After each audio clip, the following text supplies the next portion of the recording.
Cheers, Richard. Good afternoon, everyone. Welcome to Fratton Park for the final game of the season as Pompey host Wycombe Wanderers. Both teams who had aspirations to finish today inside the top six are now battling it out for 8th place in what has been a disappointing season for either side. Wycombe have to get used to life without their mainstay gaffer Gareth Ainsworth, who left the Chairboys in 7th place and 3 points outside the playoff places when he departed after a 13-year tenure for Queen's Park Rangers in February. Wycombe have won 5 consecutive games before Ainsworth left Allens Park, but their form ever since has been pretty average, to say the least. Just 4 times they have managed to record victories from their 14 games. Half have ended in defeats and 3 in draws. Their last game on the road did end in victory. That was at Cambridge United, who are fighting for their League One lives at the moment. Former Southampton under-18 captain Ryan Taffazoli gave them the lead, heading in from a free kick, and ex-Pompey man David Wheeler made it 2-0 before the break. Cambridge did get one back in the second half, but Wycombe held firm and held on for the 3 points. But their follow-up matches at home against Lincoln and Cheltenham have both ended in defeat, leaving them 8 points adrift of 6th place Derby County. Albanian international Anis Mehmeti remains Wycombe's top scorer this season with 9 goals. That despite the fact he made a January move to Bristol City. Perhaps no surprise then that the Chairboys are the lowest goal scorers in the top 10. But Lewis Wing would become joint top scorer for the visitors if he nets today. Pompey managed a decent draw at Pride Park last weekend. The Blues came under a lot of pressure in the opening 20 minutes or so, but a delightful chip to the back post from Joe Morrell was met by main man Colby Bishop to lead the game, and from there on out the Blues looked good up until the half-time break. Derby found their feet again as the second half went on and did find the equaliser, but it ended 1-1, and Pompey will feel that the shares were deserved. Kicking from right to left as we look at it up in the top of the south stand here. They've gone diagonal over to the right hand side. It's flicked on and then flicked on again by Sam Vokes, who's chased down by Conor Ogilvie, who wasn't the right side of goal. He flew himself into the challenge, and it goes up into the air outside the 18-yard box. Marlon Pack heads it down into the centre for Wycombe, who looked to chip it over to the right touchline. Sam Vokes didn't chase it down though, he was in an offside position, and Pompey have their first throw of the game.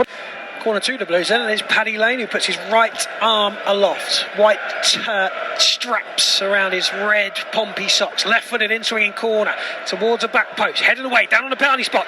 Man tries to get there in the blue shirt. I think it was Lowry, and he did get a strike out. The goalkeeper dived down despairingly to his left-hand side and was just able to palm it around the post for another Pompey corner.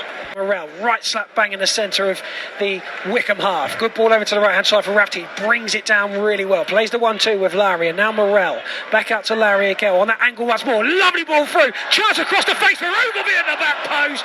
And somehow the keeper has got down to his right hand side and saved it. Look for all the world at Pompey. We're going to take the lead 0-0.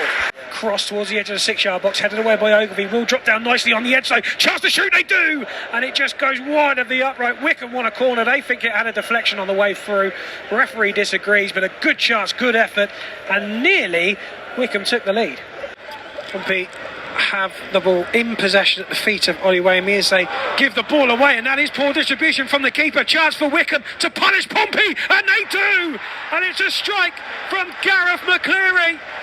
Pompey trying to play out from the back. Oluwayemi got it all wrong on his pass out, and the visitors stole in from 20 yards, drove into the area, smashed it into the near post underneath the keeper, and Pompey, the architects even of their own demise. Portsmouth 0, Wycombe 1. A little bit more movement at the minute. Rafferty on the right hand side into Lowry again. Jacobs makes a good run into the penalty area, read really well, brings it under control, trying to find some space again to shoot and can't, has to come back out to Lowry, who's now on the edge of the area. Paddy Lane turns well on his left foot, shoots towards the bottom left corner, and the keeper goes down to his right hand side and palms it away. You've been dying to find some space for someone to shoot. Finally they did, and it's had to be saved and Pompey get a corner. Then will come another corner then towards the near post this time and headed in. Is it Marlon Pack, I think, perhaps, who gets her at the near post, glances towards the back post, and Pompey do have that equaliser right on the stroke of half-time. Pompey 1, Wycombe 1. Pompey lose possession in the centre, and a strike from Rangers in the back of the net. It's absolutely sensational from Wycombe Wanderers, and Lewis Wing does become Wycombe's joint top scorer this season. Pompey lost possession in the middle. It was virtually in the centre circle. He spotted Wycombe off his line, turned and volleyed, half volleyed, a long range effort into the back of the net. Wycombe couldn't get back in time, and Wycombe back in front. Dan Parkinson. Then down the right hand side, Paddy Lane just to the right hand side of the 18-yard box, gets in the penalty area now, then pulls it across his right foot, and then somehow, I don't know if it was a cross or a shot, it was kind of a mixture of the two. Somehow it comes off of a Wycombe defender and he's able to turn it around the post and out for a corner. Well, it might well work because Bishop has nodded it across to Piggott on that left side. He puts it back into the penalty area, and there's the header at the back post. I think it's from, it is Paddy Lane, it is, and it's exactly how Massinho wanted it to go.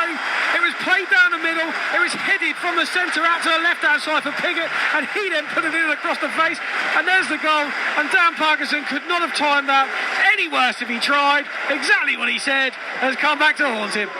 Right hand side, Paddy Lane again, just taking time to get back onto his left foot, and that has been a problem for Pompey and slowed things down and around that area.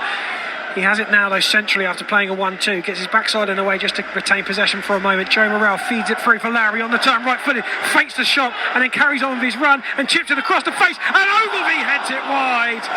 It was a great opportunity for the left back, Pompey's second top scorer, to add another to his tally. It was great movement, a good ball across, but just didn't find a finish. Heads away the goal kick. Oberter gets his first touch in the centre to win the possession for Wycombe, but it drops to Piggott, who's chipped one over the top from that left position again. Across for Bishop on the right hand side of the 18-yard box. Piggott finds himself in the centre and strikes first time. It comes off of a Wycombe boot. Good run, good movement, and he has added something, Piggott. Back underway. Pompey, and it's Deshaun Bernard on the halfway line. He's driving forward this time, the centre back. Still he goes, offloads it to round, and Piggott on a strike and stabs it from 18 yards on the corner of the D of the 18-yard box. Weighted it beautifully, and the keeper just tipped it over the bar. Piggott thought it was in. Chasing, he doesn't have a whole bag of pace, Piggott, but he's done enough and got enough in his tank to get there for Pompey in front of the visiting technical area, and Pompey have gone long. Colby Bishop, can he get there as the keeper slips in his 18-yard box? He brings it under control on the byline with Taffers early on his shoulder. Paddy Lane to Morrell, first time cross towards the back post, headed away, flicked on the edge of the 18-yard box. Rafferty nods out wide right for Lane once again, over the top for Rafferty. Good touch inside by the right back into Lowry, who crosses left footed, and there is Ogilvie, who misses again from 6 yards out. He did so well to get between the two defenders. He had no right to win the header, but once he did, he had to score, and he's missed again.